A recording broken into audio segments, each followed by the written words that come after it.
know, I've been in this theater many times, but in the audience. But actually, my brother has performed here for plays many times over the years. I don't know if you're all from this area. He's located on 25A. He owns Port Chiropractics, and his name is Dr. Michael Horney. And just for the record, I want to let you know that my name is Valerie Labasi. I'm 71. I'm married, and I'm no longer horny. And you know, it's really funny. I have two brothers, and that name was never an issue for them. But it was terrible for me because compounded, my name was Valerie Donna Horney. So I was either VD Horney or Horny Valerie. So when I graduated high school, I started to pronounce it Horney. And it made me sound very sophisticated till I opened my mouth. I grew up in the South Bronx, surrounded by my mother's very colorful family. We lived in an apartment building with a lot of class, all low. And our family, everybody in the family was compulsive talkers. And my husband's family is the exact opposite. So I'm new at doing stand-up, and he's very supportive of that, but I really think his fantasy would be that I should be a mime. And you know, it's really funny because sometimes I think to myself, if a mime got arrested, do you think the officer would tell him that he has the right to remain silent? And you know, I'm in a second marriage. My husband is Italian and I'm Jewish. And we have a lot of that combination in both families, so we're known as the Kosher Nostra. And there's not much really religious differences, but he buys retail. And you know, it's really funny that the different customs that we have in our family. It's not a problem, but it's just different culturally what we do, because when we go to his family, all the men are always doing something in their house. They're putting up a deck, they're doing kitchen cabinets, they're upgrading the bathrooms. And when we go to my family, they're sitting around getting estimates.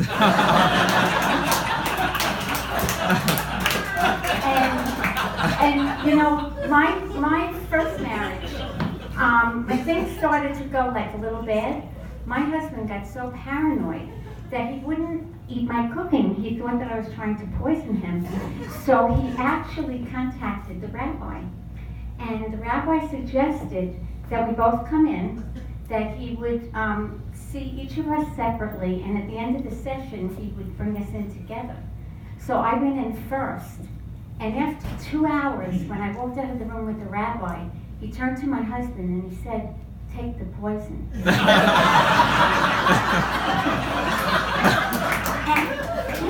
And then I actually went to a psychic for a reading. And I'm sitting there and she gives me a look and she says, "You know, your husband is going to die a violent and bloody death." So I looked up at her and I said, "Tell me, will I be acquitted?" So shortly after that, we were divorced, and I joined a single parents organization where I met my present husband. And it's really funny because in there, most of the men went for the young girls. In fact, one day I saw a guy with a girl who looked so young, I didn't know if he was on a date or he was babysitting. And my husband and I, we're the exception because I'm actually a year and a half older than him. So for today's times, I would be a cougar and he would be my boy toy, you know? And I have like very good memories of my childhood. My family was like a little wacky, you know? But my mother, like if you came into our house, you could eat off the floor. Literally eat off the floor. The coffee pot was always on, there was always food, there was always cookies, and there were crumbs all over the place. And my mother was more like James Stewart than Martha Stewart. I mean, I remember when I was in elementary school, I don't know if you guys remember, we used to have assembly where you had to wear on a certain day a white shirt and a white blouse.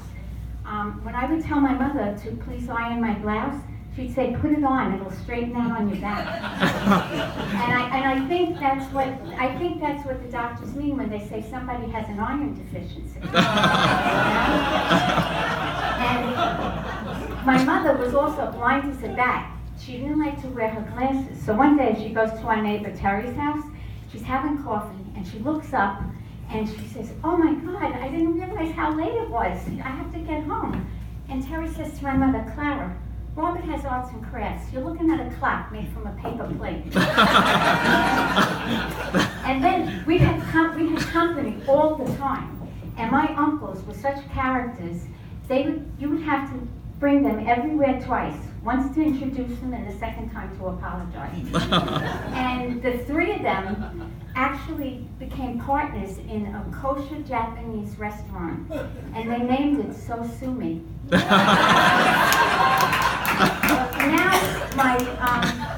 my husband and I are both retired. And I'm pretty active, but my husband not so much. But we live in Levittown Estates. It's very expensive. So he decided to look for some part-time work.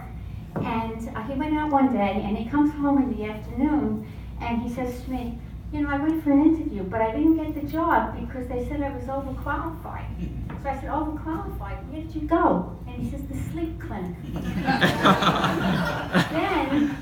Then I registered with a temp agency because it's more flexible. Well, my first assignment, can't make this stuff up, was in a sperm bank. I was a receptionist. Well, one day, this frail 92-year-old man comes in, and he comes over and he said, "Would I be eligible to donate?" Because he needed a little extra money to supplement his Social Security too.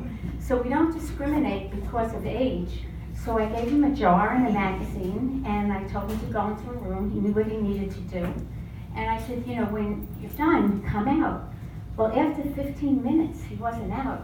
So I got very concerned about him.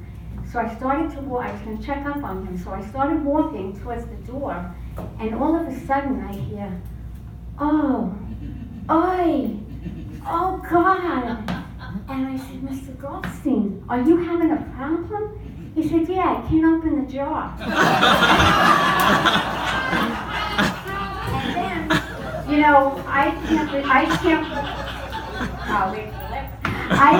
can't resist a bargain. So in my neighborhood, about a month before Passover, they give out coupons for 5 pounds of matzah, free, if you spend $50. I could feed a third world country. I gave some of it away, but I have enough matzah to eat it all year round. The only problem is, it's very binding. It goes in, but it never wants to come out. So I just read that Manischewitz is putting out a new brand of matzah, high fiber, and the logo on the box says, "Let my people go."